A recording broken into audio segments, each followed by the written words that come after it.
Last slide. Around 120 e-points. E-point computers are intended for writing documents and searching for information on the internet. They operate throughout the city, most of which are disabled accessible. Internet will, however, soon be even more accessible as the city of Ljubljana is getting a municipal wireless network. The network is planned to be partially free, as it will allow an hour's free access to the internet per day from every device to all the residents of Ljubljana and its visitors. It will be also used by the public institutes and the companies established by the municipality.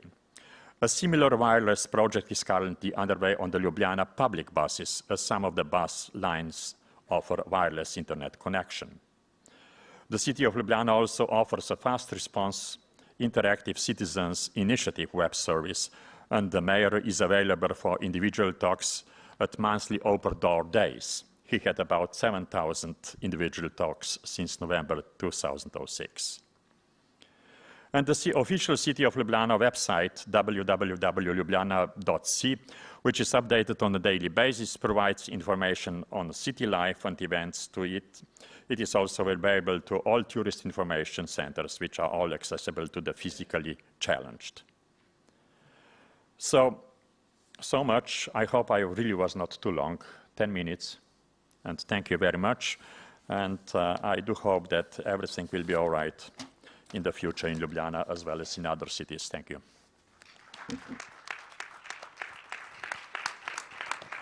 Merci beaucoup, Monsieur Mersol. Thanks a lot, Mr. Mersol. Je pense qu'on a eu un très bel exemple d'une action volontariste de la part des pouvoirs locaux pour rendre la ville accessible aux handicapés. Donc voilà une illustration de cette ville accessible pour tous. Peut-être avant de lancer le débat, je vais demander à Irena GUIDIKOVA de réagir à tout ce qu'elle a entendu cet après-midi.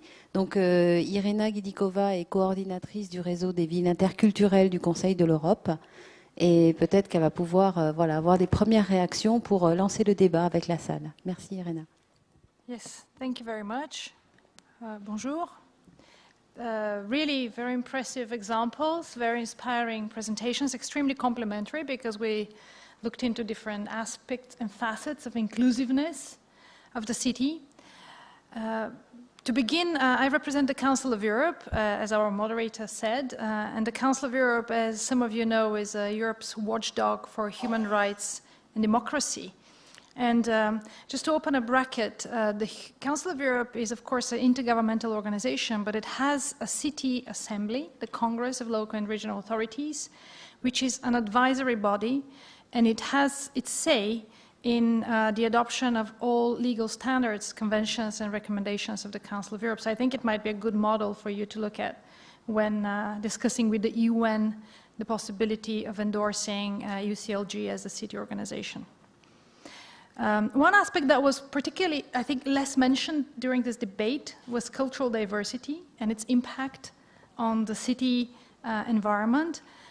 I happen to lead one program of the Council of Europe called Intercultural Cities, which, with over 60 cities now, works to develop, implement, and evaluate a new paradigm for the governance and management of diversity through the adaptation of city policies and institutions. It's a very long story, but public space is one very important aspect of urban governance of diversity, because public space, first of all, has a very strong symbolic power.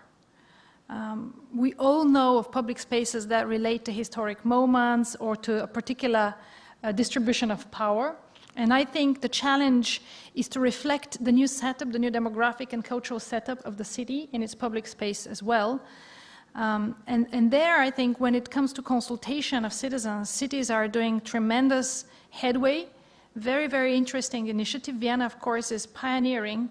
But I can also mention cities like Botkyrka in Sweden that are involving children of 5, 6 years old in imagining, in reacting to the space around them with little cameras. And that's a group that's very rarely involved in the definition of public space. And maybe something for us to consider. Other cities such as Melitopol in Ukraine that are developing an intercultural park use game methodologies to make citizens more active and to maybe pass socio-cultural and language barriers and to make sure they involve people to the best of their creativity. Finally, I wanted to mention maybe a couple of public spaces that were less talked about today and that seem to be at the spearhead, at the cutting edge of urban development. One of them is libraries. There are strong movements of public libraries, whole networks of public libraries being developed, in particular in Lisbon, but as well as Montreal and in the Netherlands and in Germany. And these libraries are no longer simply quiet spaces where you just sit on your own and read books, but they are spaces for contacts, for linking people, for learning, for projects. So these are really developing, as one researcher put it, from collection to connection, spaces that connect people. So they do somehow work on the challenge of creating shared spaces, and not only shared spaces, but shared cultural spaces. Because it's really important to remember that people should not only be mixed physically and should be feeling welcome in a space, but we should be careful so that the ownership and the activities in the public space really provide opportunities for people to co-create, to engage together in something for a common goal. Schools as well as public space that are neglected often, they are more and more privatized, experienced as fortresses, and some cities like Patras in Greece are now experimenting with opening up them to the community. So schools become a real part of the community and bridge children, the second generation, as well as parents, something that we really rarely manage to do otherwise. And finally, community gardens, another very large and intensive movement, especially in Germany, but in other places too, that make citizens re-own the space and even add to the sustainability development by making citizens grow their own food, etc. Just some food for thought. Last word, last but not least, public space management is an important aspect of diversity developments in cities, but it should be a part of a comprehensive strategies. It's not enough. It's very powerful, but it's not enough. That's why we work in intercultural cities with planners, but also with educators, with police, with cultural professionals, with elected professionals, with NGOs, so that they together can build coalitions and develop strategies for the management of diversity. Thank you.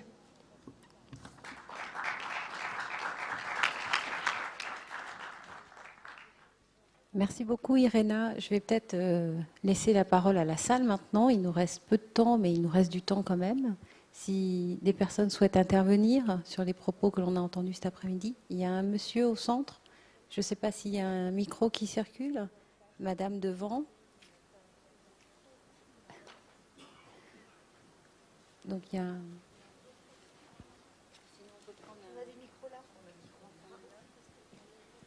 Donc il y a le monsieur au milieu de la salle et puis après madame au premier rang.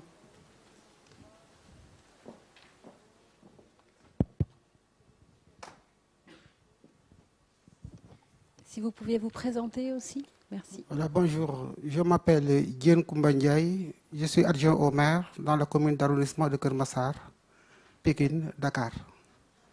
Je voulais tout simplement poser une question à Sylvine Thomasin, qui a fait un constat très sombre sur les femmes, posant même la problématique de régler cette question sur les questions de genre. Moi, je voulais lui poser la question, comment peut-elle régler cette question sur la question du genre avec les femmes qui désertent ces espaces publics? Parce que ça existe dans notre pays. Il y a des espaces où il n'y a que des hommes. Je ne sais pas pourquoi les femmes ne s'y rendent pas. Donc le problème est un peu partout. Alors moi je voulais une réponse aussi claire pour réellement l'exporter au niveau de notre commune. L'autre question concerne Cham Assadi, qui parlait des espaces publics qui sont et doivent être des espaces d'ambiance et non de conflit, ce qui est juste. Maintenant, la cohabitation avec ces espaces gêne à cause du bruit. Là aussi, un autre problème est posé. Alors, moi, je lui pose la question, doit-on les aménager loin des habitations qui peuvent poser d'autres problèmes environnementaux ou bien a-t-elle une autre solution par rapport à cette question? Voilà, je vous remercie. prend peut-être la deuxième question et puis après on laisse nos invités répondre. Sí, buenas tardes, soy Clara Brugada, fui jefa delegacional en Iztapalapa, México, hasta hace unos 2 meses.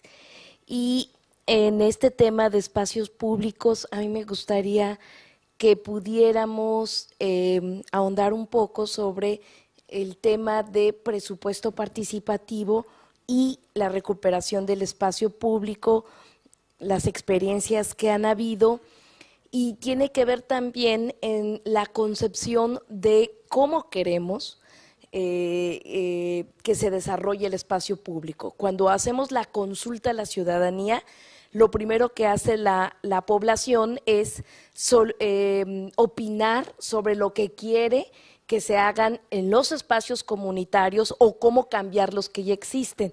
Pero necesitamos ponerle, desde mi punto de vista, mayor énfasis desde los gobiernos locales en los procesos de presupuesto participativo para que el tema de género o de discapacidad u otros temas más como jóvenes, etcétera, puedan ser parte de, para que la misma comunidad haga propuestas, por ejemplo, en el caso de presupuesto participativo, haga propuestas desde una visión de género, y eso implica que las comunidades estén conscientes sobre la problemática de género, y eso a veces no es así. O a veces también desde los gobiernos promovemos espacios para los jóvenes, y podemos tener nuestras ciudades o nuestros municipios muy orgullosos nosotros que tenemos pistas de skate, etcétera, y en un recorrido, cuando era jefa delegacional, me dice una mujer joven, me dice, oye, qué bien, hay muchísimos espacios para jóvenes, hombres, pero las mujeres jóvenes no tenemos un espacio. Entonces yo me quedé pensando, efectivamente, ¿no?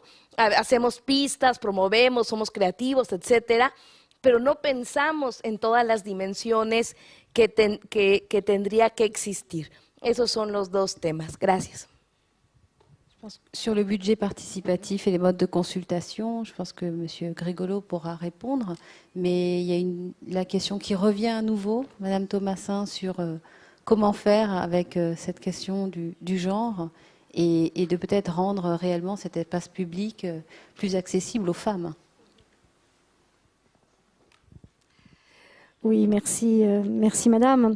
Alors c'est vrai que ce que je disais tout à l'heure, c'est qu'il nous faut vraiment réfléchir bien en amont, nous les décideurs, de la forme que prendront demain nos villes, que l'on soit élus, aménageurs, urbanistes, et réinterroger toutes nos pratiques. En effet, il est anormal que nos espaces publics soient conçus avant tout pour les garçons, pour les hommes, par facilité de penser, par facilité tout simplement, et que l'on ne pense pas à la place des filles. Alors certes, les filles peuvent faire du skateboard, on est d'accord, elles peuvent aimer les skateboards, mais on va se rendre compte très rapidement que pour quelques-unes qui l'aiment, beaucoup aspirent par exemple à faire de la danse dans nos villes. On s'était rendu compte il y a 2-3 ans à Bondy que notre hôtel de ville, qui a une architecture un peu particulière, qui a dû être moderne dans son temps, mais bon, qui paraît maintenant un petit peu abrupte, un petit peu une architecture un peu dure, un peu virile justement. Néanmoins, a en rez-de-chaussée de très belles glaces, enfin des glaces, plutôt du verre, des grandes façades vitrées, mais devant lesquelles les jeunes filles pouvaient danser parce qu'elles arrivaient à certains moments de la journée avec la réverbération à se voir et à s'en servir comme miroir. Et donc l'idée peut-être, ça sera en effet qu'il y ait plus de lieux de danse dans nos villes, pour les jeunes filles notamment. Bien sûr, si les garçons s'en servent, tant mieux. Moi, je suis en fait pour la mixité un petit peu partout dans nos villes. Ensuite, je crois qu'il y a tout simplement plus de femmes qui doivent décider. Nous sommes encore un petit peu des pionnières. Alors, en politique, en France, n'en parlons pas, puisqu'on est presque la lanterne rouge de l'Europe quant à la représentation des femmes qui décident réellement, hein, parce que pour des femmes conseillères municipales, il y en a beaucoup. Au niveau, plus on monte dans les niveaux de décision en France, et plus c'est compliqué. Donc plus de femmes qui décident dans les assemblées élues, plus de femmes également qui se destinent. Alors on a également en France, vous me direz dans les autres pays, mais on a également en France une orientation qui reste très, très sexuée. Donc on a très peu de femmes qui vont dans les métiers scientifiques, les métiers du bâtiment. Or, ce sont dans tous ces domaines, si les femmes étaient plus représentées, je pense que la ville serait autre également. En fait, et enfin, j'évoquais tout à l'heure la nécessité d'abord de l'éducation, de l'éducation populaire, de l'éducation de nos enseignants pour apprendre aux garçons et aux filles, aux hommes et aux femmes de demain, à appréhender la ville sans tabou, sans cliché, sans parti pris.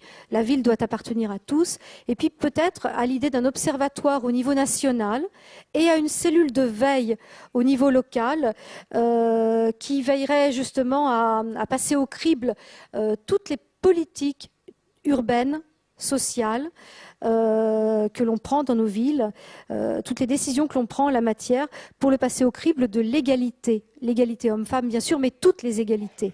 Voilà, je crois que ce sont des pistes qu'il faut que l'on investisse, mais je crois qu'on le fait déjà un peu au jour le jour. Il faut passer au braquet supérieur pour moi. Oui, sur cette question. Je voulais ajouter que le plus souvent, nous décidons à la place des autres. J'invite nos collègues à ne pas décider au niveau central. Il faut faire une remontée. Discuter avec les gens, les populations à la base, pour voir ce qu'ils voudraient qu'ils soient. Sinon, on va mettre des choses que les gens ne fréquenteront pas. Si dans les quartiers populaires, il y a une assemblée de quartier, les femmes sont invitées, les jeunes filles, tout le monde, on décidera de ce qu'il faut faire. Mais sinon, nous ne pouvons pas être au plancher et décider à leur place. Ça ne les intéressera pas. Ils ne sont pas impliqués. Je vous remercie. Merci. Donc, Madame Assadi, sur la question de la cohabitation, de la difficile cohabitation dans certains lieux, et notamment entre les lieux où il y a une intensité de vie et une animation forte, et puis en même temps, il y a des gens qui y habitent.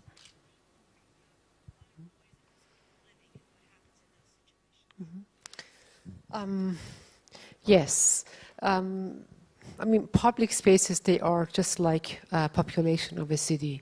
It should be very diverse.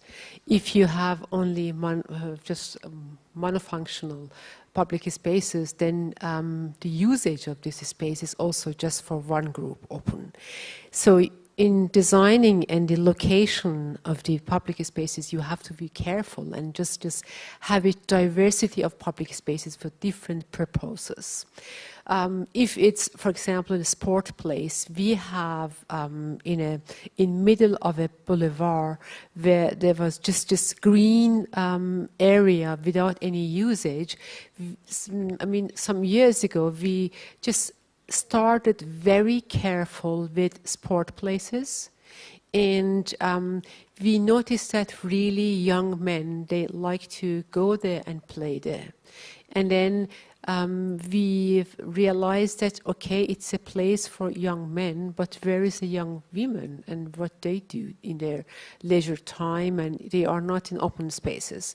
So we had observed, and then we had some projects, because it's quite difficult to catch the women in public spaces. Then we started with the schools, and then we asked them what they do in their leisure time, if they stay at home or just they go out, and what kind of activities. Then we noticed that, okay, young girls or just young adolescents, they need some places without any consumption. They need some area. It's sometimes protected, sometimes it's open, sometimes they want to really just observe the place that in playgrounds that the young men, because they need also some kind of dialogue or some connection or just contacts for their development. It's quite important.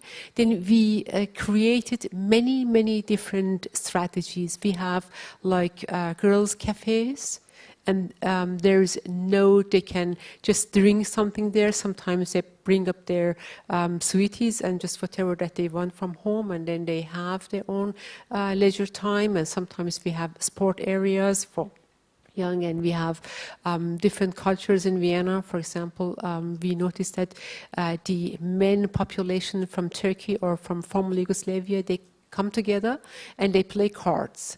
So we provide some tables capable for playing cards in public spaces. So you have to really observe what people they need and then ask them, and just don't plan them in order that they are going to use. Just to really get to know them, who are them, who use these spaces. And then there was a question to gender mainstreaming and having this strategy in public spaces. Gender mainstreaming is a top-down strategy. So if you want to implement gender mainstreaming in your public areas, you have to really start from decision makers. And it could be female decision makers, but it's better to have both of them on the board, men and women. And they work together, and they show that it's not just a subject just for female. It is social gender, because in Europe it's discussions to for the fathers, for just very with young children to stay at home. So they have the same position as a mother that is at home. So it's a social gender, and then both of them, they use playgrounds for their children, but instead of sitting by themselves alone and just in a bank, it's better to create some interaction areas to speak or to communicate, and so it's the neighborhood communication that it takes place there. So, I mean, it's not easy, but it's possible. Just you have to be patient, and you have to really just take time and a little bit of money too, in order to have the participation process. Et à propos du processus de participation, Monsieur Grigolo, sur l'idée d'être plus volontariste aussi en matière de budget participatif, de manière à ce que cette volonté d'avoir des décisions prises de manière ascendante, donc à partir des besoins et à partir d'une écoute et d'une évaluation de ce que dit la société civile ou nos concitoyens. Est-ce que vous pensez qu'aujourd'hui, c'est la tendance vers laquelle les pouvoirs locaux vont, définir un vrai budget participatif du temps de la réflexion jusqu'au temps de la fabrication même de ces espaces publics? Donc is it working? Yeah. My view on this issue is privileged, because I work in a academic institution which has made participatory democracy and participatory budgeting in particular as a kind of central core issue of research. I'm not myself an expert in this particular area, but what I know is that certainly the idea of participatory budget has become widespread, not only in like Brazil typically, or the experiments of Porto Alegre. It has become sort of fact established. Is becoming established also, for example, in Europe. But in my talks with people who have a stronger view on and stronger linkage with this issue,